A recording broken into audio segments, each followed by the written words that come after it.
Salut la compagnie, c'est Jules Melon et aujourd'hui on se retrouve pour un nouveau podcast toujours en compagnie de Nico Ciné. Comment vas-tu Nicolas ? Ça va bien et toi ? Eh ben ça va parce qu'en plus on va parler d'un film où il va falloir aller assez précis parce que c'est un film politique très important qui va laisser personne de marbre. Queen and Slim qui est sorti alors fin 2019 aux États-Unis et en février me semble-t-il en France, mais très mal distribué. Réalisé par Melina Matsoukas qui fait son premier long métrage ici, elle a fait pas mal de clips avant et ça se voit d'ailleurs, des clips pour Beyoncé entre autres, et avec au casting deux acteurs principaux, Daniel Kaluuya qu'on a pu apprécier dans Get Out, très bon film, et Jodie Turner-Smith dans le rôle donc de Slim et de Queen. Il y a aussi des apparitions de Chloé Sevigny, de Flea, le bassiste de Red Hot Chili Peppers. Et voilà, bon, bref, dans des seconds rôles. Et c'est donc un film, on va dire, dramatique, un thriller, un road movie, qui raconte l'histoire de deux jeunes Afro-Américains qui se rencontrent pour la première fois. Ils ont fait connaissance sur Tinder et ils ont un premier rendez-vous dans un petit restaurant tranquille. Voilà, ils font connaissance et plus si affinité. Puis à un moment, quand Slim ramène Queen chez elle, qu'est-ce qui se passe ? Un policier blanc les arrête. Et là, le contrôle de police se passe très mal. Il y a quelques coups de feu qui retentissent et les deux s'enfuient puisqu'ils ont en fait tué par légitime défense un policier. Donc on va suivre leur fuite vers on ne sait où. Alors ils ont envie d'aller à Cuba, ok. Et donc comment tout bascule d'un instant à l'autre alors que pourtant tout partait bien dans cette petite rencontre dans le restaurant. Et bien sûr, c'est un film qui est à mettre en écho avec le Black Lives Matter Movement aux États-Unis sur les violences policières envers les Noirs, etc. Et qu'est-ce que tu en as pensé, Nicolas, que ce soit dans le fond ou dans la forme ? Parce que ce film, on va parler de la forme et du fond, je pense. Alors, déjà, je trouve qu'on a beaucoup de films, de plus en plus, j'ai l'impression, qui sortent. Les policiers blancs qui veulent s'attaquer aux personnes noires. C'est des choses qu'on voit beaucoup au cinéma ces dernières années, je trouve. Oui. Donc, malgré ça, j'ai passé un très bon moment. Oui. Je trouve qu'il y a une puissance, une réalisation pas ouf, mais après, c'est son premier long métrage à réalisatrice, donc on peut lui pardonner. Mais je trouve que surtout la deuxième heure, même si elle est moins violente, je trouve qu'il y a une puissance dramatique qui te tient au cœur. Et on peut surtout souligner l'interprétation des deux acteurs principaux qui sont très bons. Quelques personnages secondaires qui rajoutent un peu de suspense et surtout... Je trouve que c'est un film très fort qui reste important, même si c'est pas nouveau dans le genre, parce que comme j'ai dit à l'instant, on fait souvent ce genre de film, mais je trouve que celui-là, il a réussi plus de choses que ce que d'autres auraient voulu faire, et voilà, donc, je trouve très bon moment. Du déjà vu, mais j'ai pas vu le temps passer parce qu'il dure quand même 2h07 je crois sans générique de fin, ce qui est quand même assez long. Et honnêtement, j'aurais préféré qu'on y aille le voir ça ensemble plutôt qu'aller voir Le Prince oublié qui est sorti le même jour. Ah, c'est sûr que ça a pas la même gueule. Alors c'est très intéressant ce que tu dis parce que des films dans ce genre, on en a eu ces dernières années. Il y a eu Black Klansman par exemple de Spike Lee, même si c'est un peu différent. Il y en a eu un autre qui est sorti en 2018, il me semble aussi, The Hate You Give, un peu dans le même genre. Film que j'avais pas trop apprécié dans le traitement de son message. Mais alors là, ce Queen and Slim, ça a vraiment quelque chose de très fort. En fait, je pense que là, j'ai vu l'un des films qui m'a le plus marqué de cette année au niveau émotionnel. À la fin, j'avais les larmes aux yeux, clairement. Moi aussi. Pour te dire, je pense honnêtement que pour l'instant, après on n'a pas vu beaucoup de films au cinéma, moi personne j'en ai vu 39 au cinéma, bon on s'est encore 2-3 films sortis cette année, un peu plus de presque 45, mais pour moi c'est un des films de l'année pour l'instant, parce que je trouve c'est celui qui m'a évoqué le plus d'émotions, celui qui donne le plus de frissons, celui qui apporte un message qu'on connaît, mais qu'on a encore besoin de ce genre de choses, et il est puissant ce film, et franchement j'ai eu des frissons, et la fin comme je dis, j'ai pas eu les larmes aux yeux, mais presque, j'en suis passé pas loin, parce que la fin est vraiment forte. On en reparlera, parce qu'il y a des parallèles à faire avec d'autres métrages bien connus d'ailleurs à ce niveau-là. Ah oui, non mais puissance émotionnelle à ce niveau-là, avec Jojo Rabbit, je crois que c'est le film de l'année sur le plan émotionnel pur. Là où par exemple La Voie de la Justice, qui a, bon, c'est pas tout à fait la même chose, mais c'est une thématique commune, était plus, on va dire, plus froid, plus distant, plus réaliste. Là, alors là, attention, on est dans une forme de réalisme. Attention, aussi. Après, je sais pas si ce film est tiré de faits réels, Queen and Slim. Oh, après, La Voie de la Justice était tiré d'un fait réel, et ça se passait bien avant, dans les années 80, si j'ai pas de bêtises. Oui.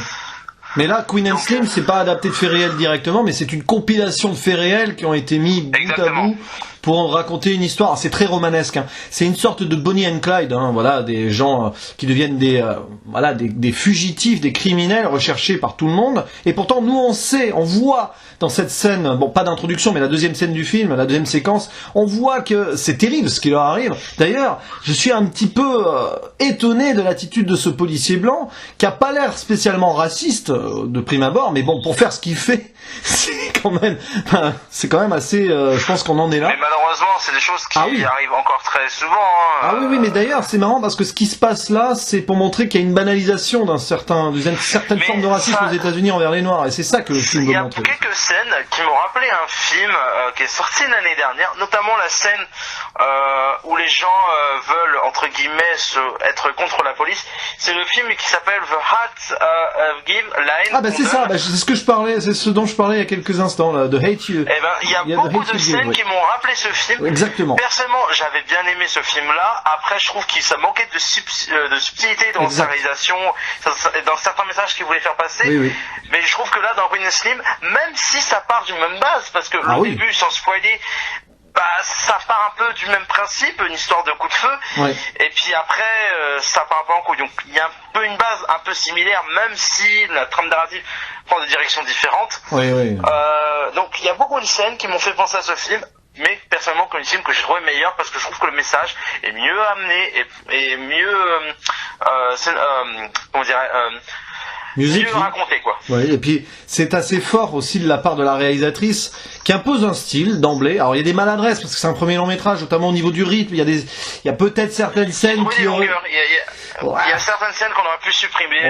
J'allais venir aussi. J'ai trouvé quelques longueurs. Il y a des moments même qui paraissent incohérents dans le choix des personnages. Alors ça aussi, on en reparlera peut-être en spoiler parce que on sent que c'est très romancé sur certaines décisions. Mais moi, ce que j'ai apprécié quand même, c'est le parti pris qu'elle a voulu mettre ici en avant, c'est le côté road movie très américain, qui parle souvent du rêve américain très désenchanté. Ben là, c'est exactement ça. C'est le rêve américain totalement désenchanté des Noirs en ce moment aux États-Unis. L'ère post-Obama, d'ailleurs, c'est assez drôle parce que quand dès le début, donc quand ils prennent la fuite, je crois que c'est le personnage de Queen qui dit l'autre il est complètement perdu, elle a dit yes we can, enfin elle dit un truc comme ça.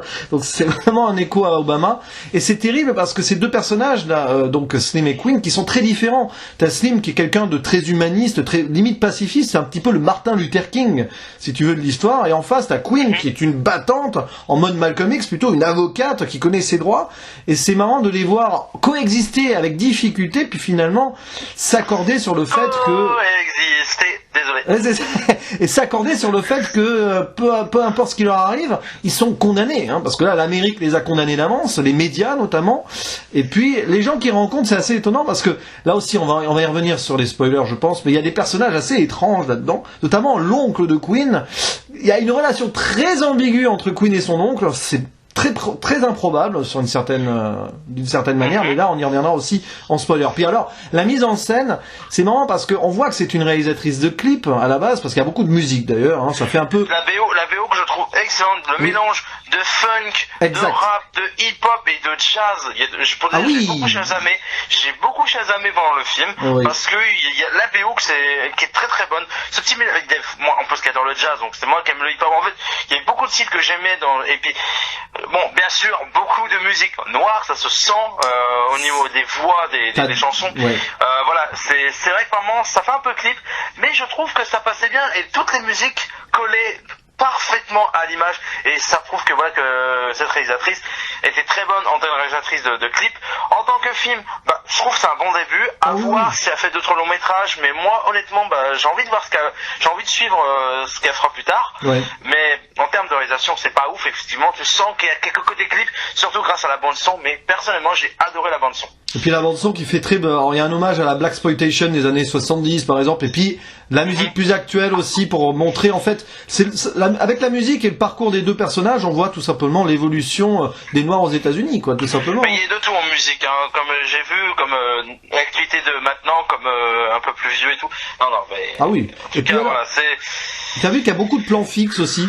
C'est assez amusant. Oui. Elle pose bien sa caméra, ça rappelle un petit peu, alors c'est très différent dans le style quand même, un certain S. Craig Zahler dans Traîner sur le bitume, qui était sorti l'année dernière. Film qui prend le temps de nous montrer vraiment la gravité de la situation et le destin funeste de personnages, quoi. Donc c'est intéressant parce que sur le côté thriller dramatique, justement, dans la mise en scène, on voit qu'elle maîtrise. Mais alors, le souci, c'est que parfois, elle veut peut-être en faire trop. Peut-être pas forcément dans la réal, mais plus dans, donc, certaines scènes et certains rajouts. Alors, évidemment, le film va montrer, donc, la fuite. Voilà, il y a la fuite des personnages qui vont aller à Cuba. D'ailleurs, il y a un écho avec une histoire réelle d'une femme dans les années 70, une femme noire qui avait tué un flic et qui a dû prendre sa fuite vers Cuba, justement. Il y a un hommage là-dessus, j'ai vu. Et là, on va peut-être passer une petite zone spoiler quand même, parce que, il rencontre plein de personnages dans le film, pêle-mêle, hein, un shérif, l'oncle, des gens conseillés par l'oncle, des machins, tout ça, bon. Et même un gars derrière sa station-service, là. Et il y a des trucs très étranges. Et puis alors aussi, ce jeune enfant, cet ado de 15-16 ans, alors là, on va en parler en spoiler, parce que c'est très fort. Il y a une scène très forte le concernant. Mais là, attention, pour pas trop divulguer les scènes très importantes et marquantes du film, on va ouvrir la valise spoiler. Il faut que vous voyez ce film avant. Donc spoiler, voilà. Hop. Bon. Est-ce qu'on va conseiller le film, je suppose? De toute façon, oui, on en reparlera à la fin. On fermera la zone spoiler à la fin. Oui, mais pour ceux qui n'ont pas vu le film, peut-être qu'ils sont peut-être pas au courant qu'il faut regarder ce film. Ah ben voilà, regardez le film, hein, et revenez, écoute. Voilà, vous reviendrez à la fin de la balise spoiler. Pourquoi qu'on donne notre note. Ah, c'est pas facile, hein.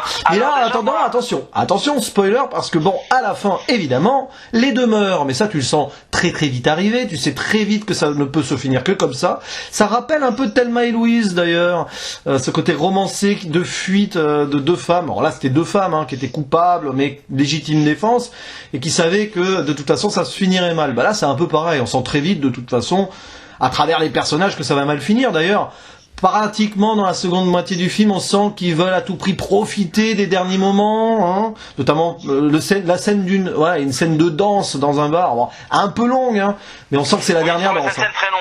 Mais c'est la dernière danse, ils savent très bien qu'ils en ont plus pour longtemps, quoi. Et puis alors les personnages. Alors là, les personnages, donc il y a l'oncle qui a tué donc la mère de Queen, et c'est Queen qui l'a sauvée en tant qu'avocate.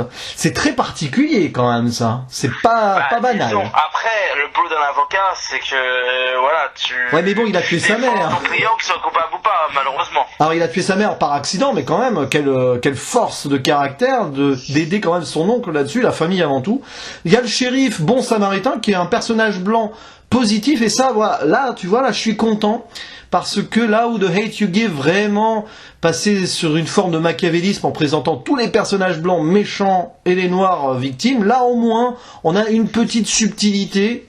Tout n'est pas blanc, tout n'est pas noir, sans faire un mauvais jeu de mots d'ailleurs. Effectivement, et c'est pour ça que, comme je te disais tout à l'heure, pour moi ce film est beaucoup plus fort dans son message. Exact, hein. Voilà, il n'y a pas tous les blancs sont comme ça. Et comme un autre exemple qu'on pourrait donner, c'est que certains pourraient croire que parce que on voit des flics noirs, on pourrait croire que c'est de la trahison, alors que là en fait on sent qu'il y a un soutien, mais il fait quand même ils font leur boulot. Donc c'est pour ça que j'ai trouvé ce film très fort aussi là-dedans, parce que comme tu dis, les blancs sont pas tous méchants, comme pas forcément les noirs sont forcément d'accord avec ce que les noirs font exactement. Tu vois ce que je veux dire? Il y a deux personnages noirs dans le film, il y a deux personnages noirs qui sont des flics. Il y en a un qui meurt d'ailleurs, et l'autre qui va aider à les faire s'enfuir d'ailleurs. Mais tu sens qu'il aide, mais il le fait, mais il sait qu'il risque peut-être, mais il le fait discrètement, mais tu sens qu'au début il hésite un petit peu quand même. Mais il le fait parce que la communauté noire, on se soutient entre guillemets, je dis peut-être des bêtises. Il y a d'ailleurs une phrase très forte, c'est quand il les libère, il les laisse passer, il y a son collègue blanc qui demande ce qui s'est passé, il dit il y avait des serfs et tout, et je les ai libérés, référence à l'esclavage évidemment. C'est marrant, tu parlais de Black Klansman, etc., parce que ça me rappelle une scène du film quand t'as les Noirs qui veulent se révolter, et t'en as un qui était pas forcément d'accord avec ce qui se passe, parce que pour lui, il voulait juste la paix, qu'il y ait une grosse discussion, par exemple, alors que là, t'en as, ils sont tellement en colère qu'ils sont révoltés, ça avait créé une sorte de petite guerre, et comme quoi, que pas forcément, tous les Noirs veulent forcément cette guerre. Tu vois, ça me fait penser un peu à ça, tu vois ce que je veux dire? Ouais. Mais bon, c'est un peu hors contexte, mais comme quoi, tous les Noirs sont pas forcément comme ça, tous les Blancs forcément comme ça. Et c'est comme tu disais dans le film qu'on parlait tout à l'heure, sorti l'année dernière, le message était mal passé pour ma part, même si j'ai bien aimé le film. C'était trop manichéen, c'était trop... Voilà, c'est ça le problème. C'est pour ça que pour moi, j'ai mis moins bonne note à ce film-là qu'à Queen Slim, parce que je trouvais, même si la réalisation était un peu meilleure sur l'autre film, le message est moins bien passé pour moi. Mais bref, pour revenir sur Queen Slim, il y a certaines scènes, mais qu'est-ce qu'elle fout là, la scène avec les petits chevaux. Alors ça, la scène et les chevaux, si c'est juste pour profiter de la vie, faire un dernier truc qu'il a pas eu la possibilité de faire, réaliser un dernier rêve avant de mourir. Mais bon, le problème c'est que ça fait doublon avec la danse d'avant. Donc voilà, la scène de danse, comme tu as dit, la scène olé olé aussi. Bon, alors par contre, alors là, la scène olé olé, c'est peut-être le passage du film le plus extraordinaire dans le sens où ils font l'amour pour la première fois, en parallèle avec une manifestation très violente où le jeune qu'ils ont rencontré avant et qu'ils ont inspiré va tuer un flic et se faire tuer derrière d'ailleurs. Et c'est terrible parce que Queen and Slim deviennent malgré eux des criminels, mais aussi malgré eux des héros et des exemples. Et c'est pas ce qu'ils veulent. Et c'est ça que la fin est forte. Une fois, bon là on peut le dire, ils vont se faire tuer. Et à la fin, c'est tous les gens qui vont essayer de leur rendre hommage avec une photo qu'ils avaient faite dans le garage où ils ont croisé ce gamin justement sur une voiture, puis elle va être collée sur un mur. Mais j'ai trouvé ce plan final mais juste magnifique. C'est très fort. Et puis c'est très très fort, et en plus que la scène où en fait des gens ne connaissaient même pas forcément ces deux personnes, tout le monde beaucoup veulent aller à l'enterrement par soutien, parce que certains savent que en fait le flic a eu de l'abus de pouvoir, et ça malheureusement on le voit encore aujourd'hui, mais bien sûr ça se voit pas forcément que sur les noirs, on le voit que les flics aiment bien abuser de leur pouvoir, on n'a qu'à voir les manifs, enfin bref c'est hors sujet, mais ce que je veux dire c'est que même ça a été évoqué dans le film, journaliste, que certains pensent que il y a eu un abus de pouvoir racial, et malheureusement aux États-Unis c'est très très très très courant. Et là ce soutien entre noirs, cet enterrement qu'on ne voit pas, mais tu sens que tu vois les cercueils, ce plan final comme je dis avec la photo, mais la fin qui est bouleversante, pas parce que les deux personnes se font tuer, mais c'est la mise en scène et la leçon que tu dois tirer à la fin, comme tu dis, criminel, oui, mais héros tout de même. Et c'est ça que je trouve extrêmement fort dans ce film. C'est les héros d'une communauté brimée. C'est des gens qui ont deux personnes qui ont réussi à faire face à l'abus de pouvoir d'un flic, qui ont vengé peut-être en tuant un flic. Il y a aussi cette vision-là. Mais beaucoup de morts tués avant. Début, c'était quand il tue le flic, c'est légitime défense, parce que il veut, il fait la rencontre d'une jeune femme qui se fait tirer dessus. Alors lui, après il essaie de se débattre pour essayer de s'échapper, mais après le flic est toujours là. Au bout d'un moment, je ne dis pas ce qu'il a fait c'est bien, mais au bout d'un moment, qu'est-ce qui aurait pu se passer? Ça se trouve c'est j'ai oublié le nom du Slim, il aurait pu être tué. Ça aurait pu être ça. Et il y a beaucoup de scènes aussi où je me suis dit que la scène où ils sont en train de rouler, où chacun à leur tour, ils sortent de la fenêtre, je pensais qu'un des deux les tuait à ce moment-là, et finalement non, c'est peu de temps après. Alors cette scène avec l'avion, c'est... Et j'ai trouvé extrêmement. Et quand tu regardes en fait les mecs qui les accompagnent à l'avion, est juste un gros corrompu en fait.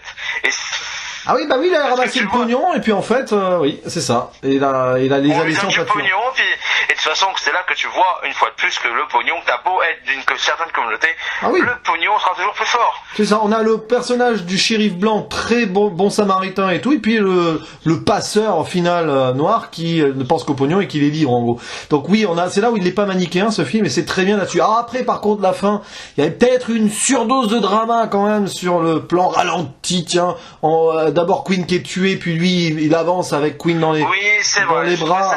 C'était un peu trop long, mais après je trouve que ça reste assez fort tout de même. Mais après, la scène qui est après, entre elle qui se prend un coup de fusil contre lui, il s'en prend plusieurs. C'est assez violent quand même. C'est presque christique comme finale d'ailleurs, c'est assez amusant. D'autant plus qu'il y a la religion qui revient sur le tapis peu de temps avant là, donc il doit y avoir aussi une lecture là-dessus. Mais en tout cas, on va fermer la zone spoiler ici. Voilà. voilà, hop, nous revenons hors spoiler pour donner notre avis final, c'est-à-dire la note. Une note sur 10, quelle serait celle-ci du coup, mon cher Nicolas? Pas facile à noter. Je vais mon avis avant de donner ma note, comme d'habitude. Oui, bah oui, avis avant et note. Alors, c'est un très bon film qui apporte un message puissant, pas exceptionnel dans sa mise en scène, mais qui apporte une puissance parfois dramatique un peu trop dosée, mais avec une BO qui accompagne, qui fait certes un petit peu clip, mais qui rend le film plus puissant, et surtout ce final qui m'a vraiment bouleversé, même si j'ai pas pleuré, même si j'ai pas eu de larmes.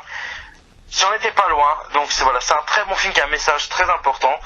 Donc je vais mettre un très beau 8 sur 10. Ah, voilà une très belle note. Alors, je serai un peu plus sévère avec toi sur la note, parce que je vais rester à un 7. Alors, c'est 7,5, mais arrondi à 7 quand même, parce qu'il y a des scènes qui servent pas à grand chose, mais bon, c'est le périple aussi, hein. L'arrivée chez l'oncle, ok d'accord, et puis chez le couple de blancs plus tard, bon...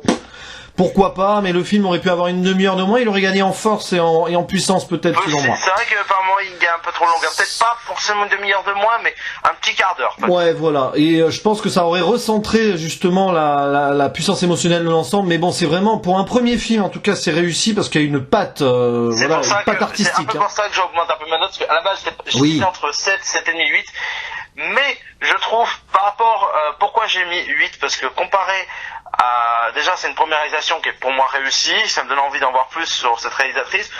Deuxièmement, je trouve, vu qu'il y a beaucoup de films qui essaient de passer sur le message, je trouve que parmi les films, dont un qu'on a cité tout à l'heure, je trouve celui qui est plus subtil et qui est plus fort dans son message. Donc, plus subtil, à la fin, qui m'a vraiment touché. Et malheureusement, je vais te dire un truc que Durandal avait dit une fois dans une de ses vidéos, je crois que c'était pour Black Huntsman. Malheureusement, ce genre de film, c'est les gens qui vont être touchés, ça va être les gens qui connaissent le problème. Et les gens qui en ont rien à foutre, on va prendre par exemple les pro-FN, qui en ont rien à foutre. Ah bah oui, les noirs, j'en ai rien à foutre de ta gueule, ils vont pas être touchés. Et c'est ça qui est, c'est dommage, le message va pas apporter forcément aux bonnes personnes. C'est un film qui va toucher les gens qui connaissent le problème comme nous, par exemple, on sait ce qui se passe, même si on le vit pas forcément.